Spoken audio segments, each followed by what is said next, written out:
भारताचे पंतप्रधान होण्यासाठी राजकीय पक्षाचे बहुमत असणे, त्या व्यक्तीचा पक्ष लोकसभेत बहुमत मिळालेला असावा किंवा बहुमत सिद्ध करणारा पक्ष किंवा गठबंधनाचा तो किंवा ती नेता असावा.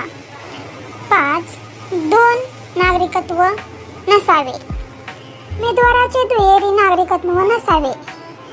कोणताही गंभीर गुन्हा सिद्ध झालेला नसावा.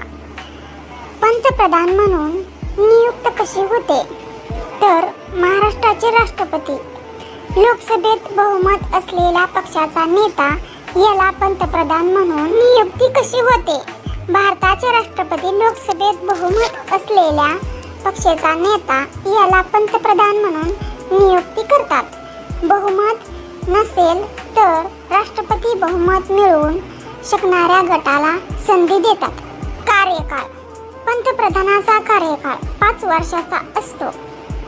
मात्र ते पदावर निवडून येत राहिल्यास कोणतीही मर्यादा नाही, कितीही वेळा पंतप्रधान बनू शकतात. भारताचे 15वे पंतप्रधान माननीय श्री नरेंद्र मोदी हे आहेत. Please like, share, comment and subscribe. धन्यवाद.